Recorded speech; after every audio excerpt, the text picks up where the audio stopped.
Yes, ma'am. So when you say no climate, what policies specifically are you including in that as a red line?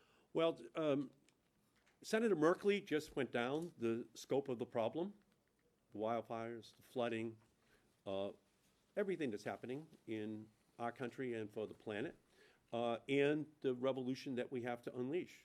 The Republican Party, the gas and oil party has been supporting tax breaks for the oil, gas, and coal industry for 100 years. What we're asking for is to put together a set of policies that unleashes the wind and solar and all-electric vehicle and plug-in hybrid, the battery storage technologies, the transmission systems, the changes in the agricultural and industrial sectors that will create millions of union jobs while at the same time ensuring that we have environmental justice, that those communities who have been most adversely impacted are given disproportionate benefits this round. So we know that we can do it, and we know that the policies are there. It just has to be in any final bill, which we're putting on the floor of the Senate to send over to the White House. That's the challenge which we have, and we think that the Senate is capable of meeting that challenge. Yes. Bernie Sanders said yesterday that he would not vote for this $974 billion bipartisan package. One of the things he said is it doesn't have progressive pay for us. He said at a time of massive wealth inequality, you've got to have progressive pay for, and he's not going to support it. Could you support this bipartisan proposal that's come out? Either of you vote for it with maybe the possibility of a reconciliation package following up? I could not. I agree that we have many opportunities to put together a progressive tax package in order to pay for the infrastructure climate bill. All the working ingredients are there. I won't go through the list. Bernie does that very well. But obviously, there were tax cuts that were given back in the Trump early years. There are other areas where we can look at that will provide the revenues to be able to pay for this program. And I do believe strongly that that is the direction in which we should be heading.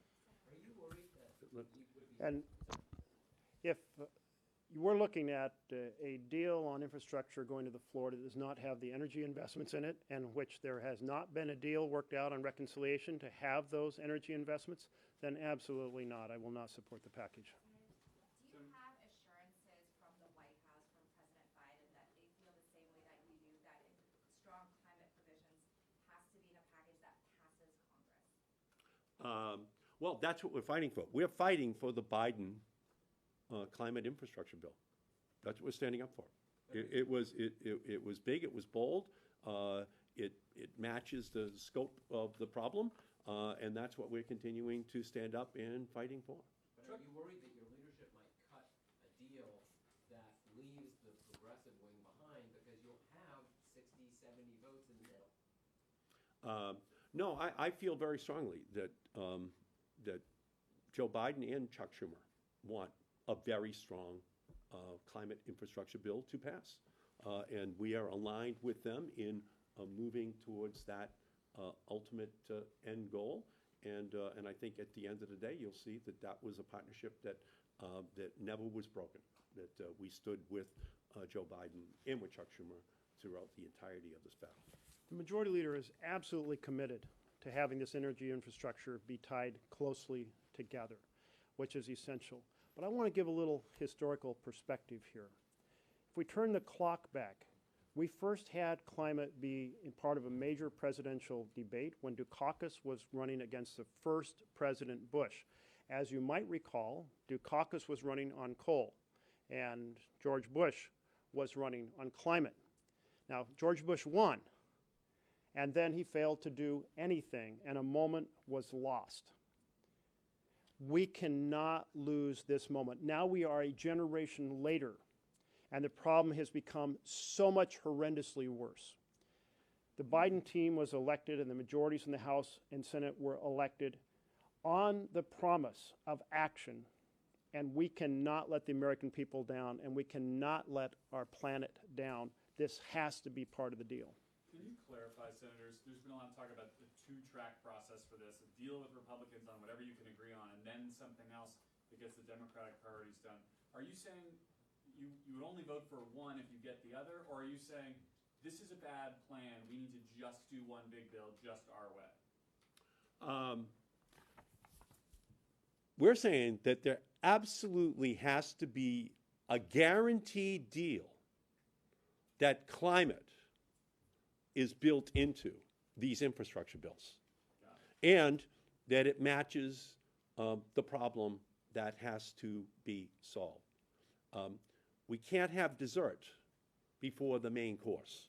The main course is a climate infrastructure bill. We need roads. We need bridges. We need many other things that will be part of this climate infrastructure bill, but we can't leave the climate behind. We have to have a guarantee that it will be included in a bill that has the votes to be put ultimately on the desk of President Biden. So it's fair to say you're agnostic on whether it's one bill, if you get it all in one, or if you do it, with two, but a guarantee? There has to be a guarantee, ultimately, an absolute, unbreakable guarantee that climate is going to be at the center of any infrastructure deal which we cut. So we can haggle over what the processes may be, but we can't over what the end product is as it is leaving the Senate. It must have climate at its center. Two tracks welded together, and before the infrastructure bill, the bipartisan bill, ever goes to the floor, we have the 50 votes, hopefully a lot of Republicans joining us, but the 50 votes to make sure that a reconciliation process is guaranteed. Last question. Yes, sir. If you don't get this deal you're talking about on climate, where do you go on the issue of climate? What legislation do you look at? What do you do? You're chairman of the Interior PA subcommittee. Do you look at doing things with spending that committee? Where do you go on climate without a deal? We will get this deal. That's what we're saying. We're telling you today we're going to get this deal. Our leadership supports it. It absolutely has to happen. Yeah, we are going to be successful, and we have to stay here for as long as it takes. If we don't have a climate infrastructure bill by August 6th, then we have to stay. Otherwise, we will have a climate crisis and a legislative crisis. We have to finish this bill. We can do it. And ultimately, failure is not an option. Thank you all so much. Thanks for being here.